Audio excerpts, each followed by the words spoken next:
When I heard Bo Peep was going to be a main character, I was kind of surprised. Oh, Bo.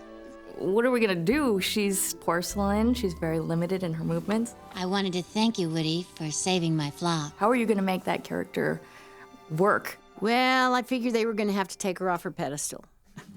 She's sort of this strange, unexplained toy object, and while that was really challenging to figure out what to do with her and what her story was, it also gave her a bigger space to grow in.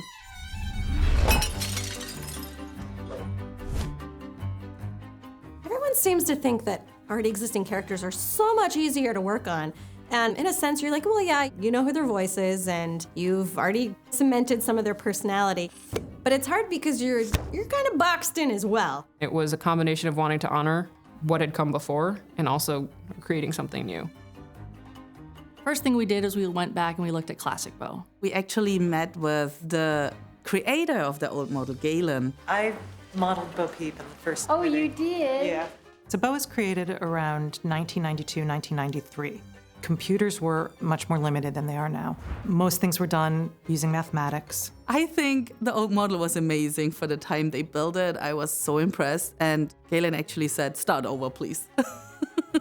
One of the things that I really enjoyed about Bo was she always felt porcelain, and as a result, she always felt very reserved. And I loved that dichotomy against the sassy personality that she reflected, and I think that Annie Potts really brought to Bo Peep always. Don't let it get to you, Woody. The point of playing a porcelain doll is she's not something that just sits bedside to serve. Woody's always trying to do right by his kid. She's much more multi-dimensional than that, and there's a lot to her. We really dived into exploring her as a character. We experimented with her personality and her character traits, always in service to what the story needed. There were so many versions of Bo because the story changed a lot. She was like Rosie the Riveter. She was helping other characters. She was a collector's doll with a fancy dress. She was a space girl with a spacesuit, fighting. We would draw little sequences and pitch them. She's spinning uncontrollably and falls to the ground. She became more of an action heroine type of character, and we spent a long time asking ourselves what that means for a character like Bo. She would either sway very classical Hollywood, everything focused on her appearance, to very active and tough and fighting, and we didn't really want either one of those things. What if she was just feminine and she was really graceful and she was kind of comfortable in her own skin? Hold on! Still really tough and could kick a lot of butt. What would that look like?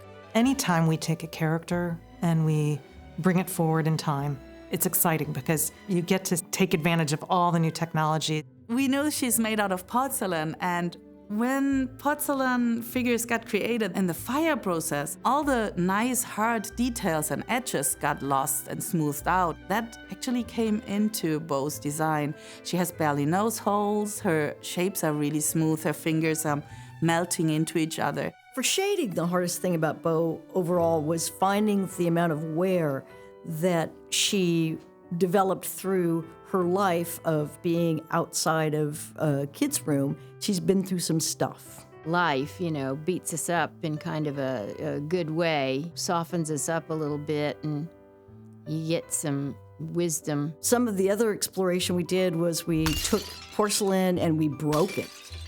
Follow me.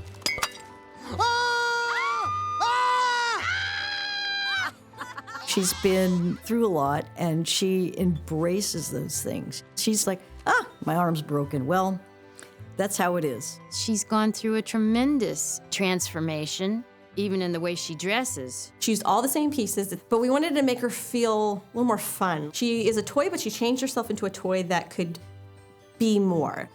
She took her dress and she turned it into a skirt that could be two different skirts or a cape. And it kind of represents that Bo is able to adapt to whatever situation she's in. In this movie, she's much more active and more agile, and she's pretty cool. We looked at gymnasts, we looked at dancers, we looked at figure skaters, people that have power in their physique, power in their posture, yet grace and beauty and this underlying smoothness to their movement. One of the big things about the story is she has agency. She decides what she wants to do, where she wants to go, what kids to play with. She's not simply carried around by her kid and not really have any control over her life. To me, her character really started to embrace the story of a woman's life. Like, I couldn't help but put myself into her character and all the challenges she has faced. It was really cool that there were so many different women working on Bo, from story to modeling to animation. When I think about who we were as women in an industry that was really predominantly male in the 90s, we were always very aware of that and trying to find our way and trying to find our voice. We had some reserve with a lot of sass that couldn't necessarily be expressed. And it's kind of exciting to see that Bo Peep's going to get a full voice, much like the women who work here now have and are working toward. And it's very exciting to see that reflected in the character of Bo Peep. You would not believe the things I've seen. She's a woman for the new times. She's flexible, she's fierce, she's funny, The little girl grew up and didn't need me anymore, so... and nobody's gonna mess with her.